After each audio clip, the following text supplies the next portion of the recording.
I'm just waiting in the chat for somebody to pop on and tell me that they can see and hear me, and then we will get into today's topic. Thank you very much for confirming that. So if we haven't met before, hi, I'm Carolyn Southwell. I'm a 2-4 emotional projector. I teach about all things human design, nervous system, tapping, deconditioning, and basically you being the best badass version of you.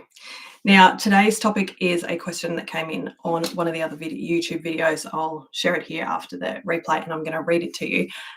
Before I do that, I want you to know who this video is going to be useful for, so you know if it's good use of your time, because I value your time. So while this question was asked by a projector, I realized that the answer that I really wanted to give is relevant for all human design configurations.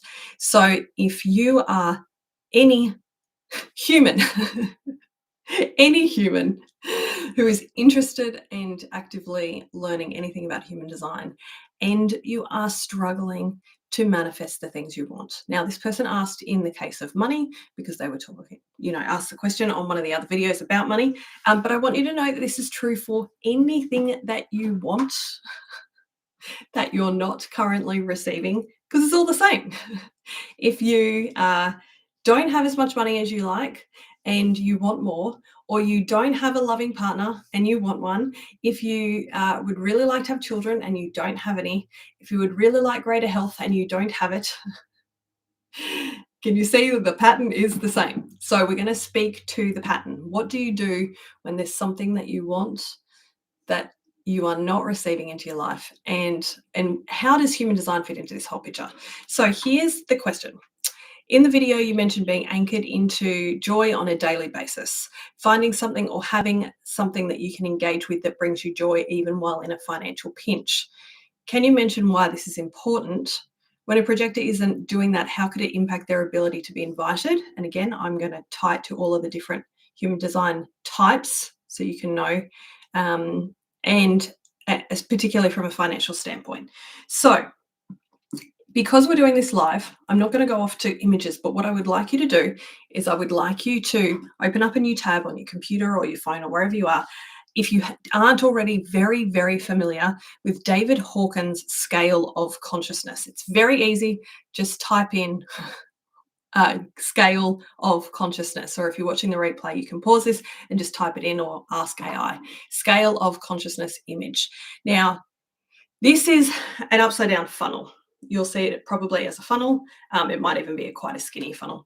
And if you're familiar with the work of Abraham, who is channeled as a collective of entities through through Esther Hicks, then you will know this same image as the emotional guidance scale. I want you to know it's basically the same thing.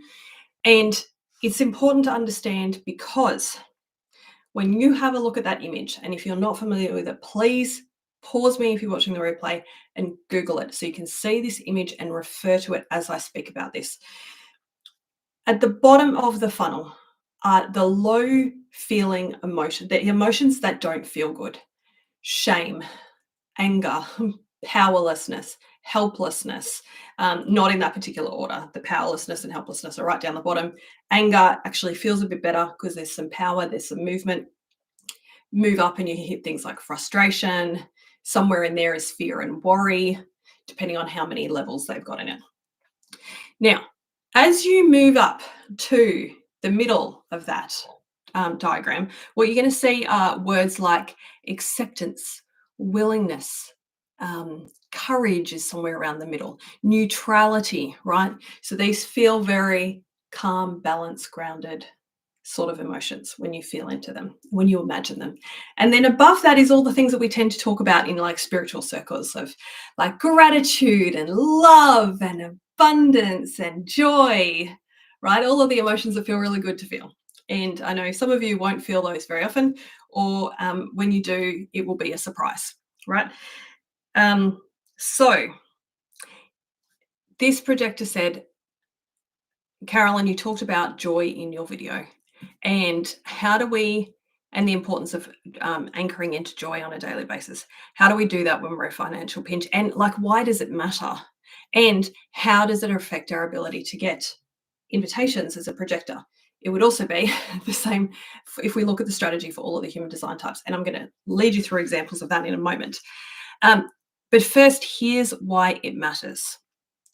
It matters because for you to be able to manifest the things that you want in your life, whether it is money or particular people or particular opportunities or health, whatever the thing is that you want that you don't have, you are able to access that far more easily when you get above this willingness, acceptance, neutrality middle point, right? Which is why I suggested finding things. If you're stuck down here in like worry about money, let's say that this person says, I'm in a financial pinch and I'm worried about money. Let's say that that was their dominant emotion. As long as you sit in the vibration and the emotion of worry, you're going, in this example of money, she's going to keep worrying about money. That's how the game works. So what you need to do is you need to move this baseline, this set point that your nervous system is calibrated at, and you need to slowly move it up. Now, you can go to big cathartic workshops and have really big spikes up. Ask me how I know. I went through that phase about 12 or 13 years ago where I went to these events that would take me on this massive high. But of course, it has to crash back down to my set point, right? Which was very low at that point in time. So anchoring into joy, finding those things that bring you a sense of joy, whether it's money or health or more friends or a partner or whatever it is that you want to manifest. And this, again, this is true for whatever your human design type is. And I'm going to relate it to strategy in a minute, but we have to get this bit first. Because if you don't get this bit, it doesn't matter what I teach you about human design, right? Human design comes after this understanding.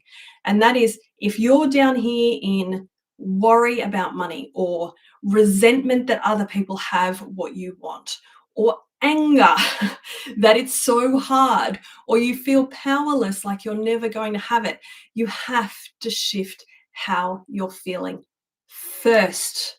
You have to shift how things feel on the inside first before they can then manifest on the outside. Inside first, then it shows up on the outside as a reflection of what you hold internally. So if you can find things that bring you joy and just feel a little bit of joy every day, your nervous system will get more used to, oh, this is what joy feels like. Oh, maybe this is okay. Maybe it's okay for me to have tiny bits of joy. And you can build up your capacity. I want to use that word, capacity to feel good. And if you can build up your capacity to feel good in relationship to the thing that you want, even better. But just start with feeling good for any reason you can think of, right? Any reason at all. So if you find, for me, I feel joy when I dance. So one of my practices at the moment to increase my capacity for feeling joy and to let in more of the different things that I would like in my life is to practice dancing in the kitchen a little bit to music that I like to listen to songs I like to listen to, right?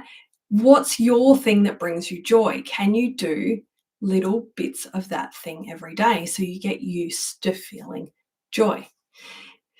Now, it could be, in reality, anything that's above that acceptance, willingness, neutrality line. So it could be doing things that make you feel love, doing things that make you feel grateful, doing things that make you feel any version of happy, right? That is all above that neutrality line, and that is the magical point where things start to shift, okay? Now, what will happen? Let's talk about it in terms of human design strategy now. And we'll start with the projector because that was the person who asked. So the projector strategy is to wait for the invitation. Now, if you are a projector who wants to receive more money, you are going to receive, if your baseline is, let's say it's worried about money, which is a very, very common experience in the world. A lot of people with varying degrees of money worry about money, right? So what's going to happen is you're going to manifest more opportunities to worry about money. What you want to do is you want to manifest opportunities to feel grateful about money, to feel joyful about money, to have money come in and for you to feel good about it. This is why it's essential for you to practice this. You as a projector, as long as you're waiting for the invitation, as long as you're following your strategy, you're going to receive invitations to things. But the question is the opportunity going to make you feel, how is it going to make you feel about money? Where is your set point? Yeah. And there are opportunities right now for you as a projector. If this is you listening who asked the question, or any of the many projectors in the community, there are opportunities right this second that could cause a projector to feel joy about money that you could be invited into. But if your set point is here and this experience would cause you to feel joyful about money up here, there's no match in your nervous system. Can you see that? Like it does, there's no match. So you will miss it. You will miss things. This is what I found really, really interesting as I dived into, and I'm going to do all the other examples in a moment. But what I found really interesting is every single time I have effectively healed another block, another chunk that was in the way, and I have watched my own system chunk up and chunk up and chunk up, I would see opportunities in front of me that were there the whole fucking time, but I couldn't see them. And I would have people show up out of the blue to invite me into opportunities that I might have known that person for ages, or they might have been in my circles for ages. But this happened, right? Because the opportunity would have made me feel better than my nervous system was calibrated for. Okay. So this is true for all of the human design configurations, but let's do some more examples. So, and if you're on with me live, I appreciate you. Thanks for being here. Generators, and broadly speaking, manifesting generators. If you're a manifesting generator and you don't have a good understanding of the differences between you and the generators, then I have a whole YouTube playlist for generators and manifesting generators here on the channel. So go and scroll through my channel and find the playlist, and then have a listen or a watch through those. But broadly speaking, let's talk about your gut as a generator or a manifesting generator. You are here to respond to life first and foremost. Your gut is like this massive, incredible magnet. But I know you know where I'm going here if you've been tracking with me. If your dominant emotion, let's say for you as a generator or a manifesting generator, it's frustration. Why can't I manifest the thing I want? This is so frustrating. I keep trying and I keep trying and I keep trying. And you keep feeling frustrated. If we stay on the topic of money, since that was what the question was asked about, I feel frustrated as a generator or a manifesting generator. I'm not creating the money, receiving the money, manifesting the money that I want. But the thing that you're imagining in your head, you imagine that if you received it, it would feel good. Let's say, for argument's sake, to stay on this same thread, that it would feel joyful, that it would make you happy. If I just had this much money per month in my business, or if I just had this debt cleared, or if I just had this extra staff member so we could generate, go from a 6-figure to a 7-figure, or heaven forbid, a 7-figure to an 8-figure, right? So at every income level, revenue level, these emotions can still be showing up. We can still feel really bad about money even as we make more money. So can you see how if you're a generator or a manifesting generator and your default emotion is to feel frustration with money, but then the thing that you're imagining that you want is up here, that you imagine it would make you feel joyful. Can you see how you're going to miss it? The person who could offer you that opportunity might walk past you in the street and you would miss each other. And that's not God punishing you. It doesn't mean anything other than your job is to move your emotional set point, move what your nervous system is calibrated to up this system. And I'll make sure that I finish this video by telling you some of the ways you can do that. So let's talk about the manifestor and the reflector before we do that. So manifestors, you know that your strategy is to inform. Now, before you inform, and we don't talk about this enough, before you inform, you need to be able to recognize internally, this is something that I want to initiate. I have this creative urge, this spark, and I want to like go and make this thing happen. But what's going to happen is if your set point is low, let's talk about an angry manifester, right? A lot of manifestors are struggling with anger, whether they express it outwardly a lot or have stuffed it down. But let's say you're angry about what your situation with money looks like. You're angry that it's not easier. You're angry that other people have the results that you wish you had, right? So let's say you can apply it however you like, manifestor, but let's use this example. If you're down here feeling angry and the experience that you want, you think if I had this result with money, it would make me feel happy. It would make me feel, dare I say, peaceful, joyful, grateful. Can you see how you're going to miss each other? Right? The opportunity is going to walk straight past you. And even if I make it even more specific as a manifestor, your ability to pick up that spark to do that thing, it's like you won't even get the right spark to do the right thing. You'll get the spark to initiate the thing that's going to bring more anger. You'll miss the memo. You'll miss the memo from wherever it is that you get your creative sparks. And the memo for joy and gratitude is going to go to the manifester who is practicing feeling joyful, grateful, etc. Now, this is not to say you're doing everything wrong. We can only do the best we can with the information we have. And the nervous system the way our nervous system was wired as children. So let's talk about reflectors and then again talk about how do we move this up, because that's the all important thing. Now you understand the theory of how this works. So reflectors, let's talk about your not self theme of disappointment and your signature of surprise. Surprise feels really lovely, doesn't it, reflectors? It just feels like juicy and sparkly, and like I always see butterflies, like, oh, I'm surprised there's a butterfly. Isn't that wonderful, right? Disappointment feels heavy. And like, oh, there it is again, right?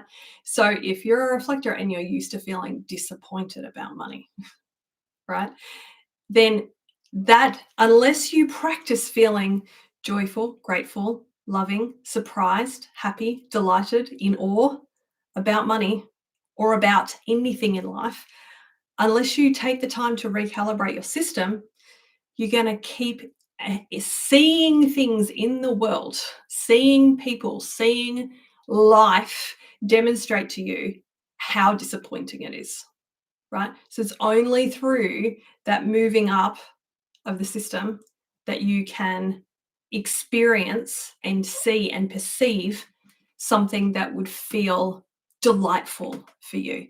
So thanks for bearing with me as I go through those examples. If you do not have, let's talk about how. How do we do this? If you do not have an effective deconditioning tool, now is your time to get one.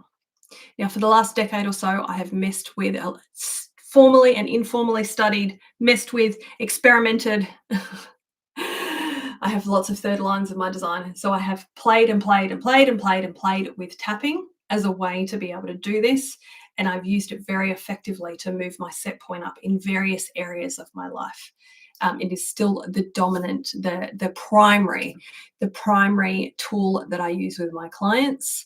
And the version that I use is called trauma-informed tapping. I will put a link to my coaching page in the video description here. So if you know you would like to explore that with me, then I can help you use tapping to do that process. And it doesn't matter if you are like, what's tapping? But I'm happy to learn. I'm keen and raring to go. Or if you are a certified, highly experienced tapping practitioner with any of the various kinds, EFT or others, it doesn't matter. I can take you from where you are to a safer, gentler, more deeply effective way of calibrating your system slowly over time.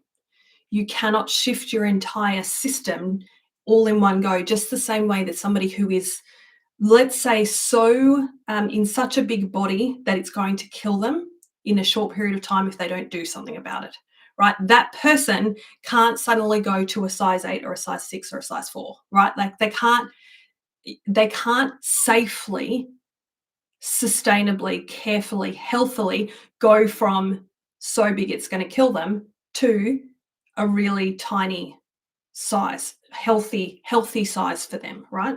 Which might be an 8, 10, 12, who knows, right? Um, your nervous system is the same.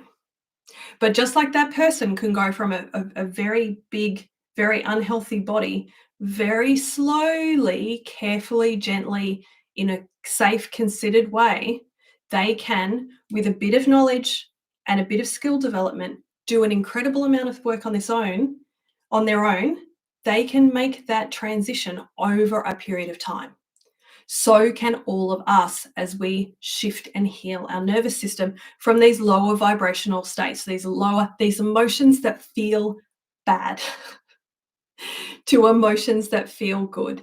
And in doing so, then we have the opportunity to bring in, and will naturally, effortlessly bring in the things into our life that we want, because all of the easy manifestation of all the joyful stuff happens up here.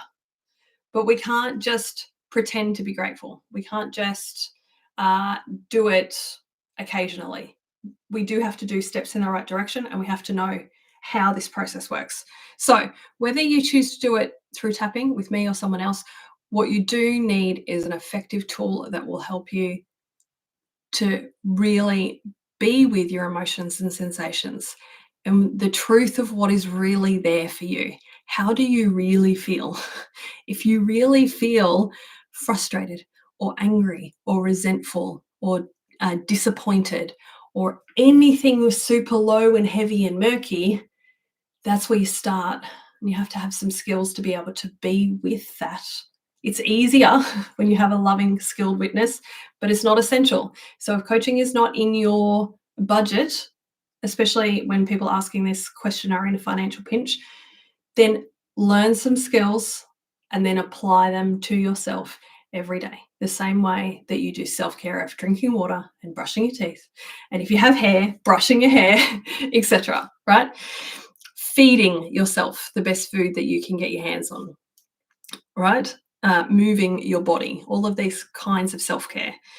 So you've got to be able to feel the heavy stuff and then start to practice loving and being with that, so then it can start to naturally shift up and up and up. I trust this was helpful. I hope you have a fabulous day.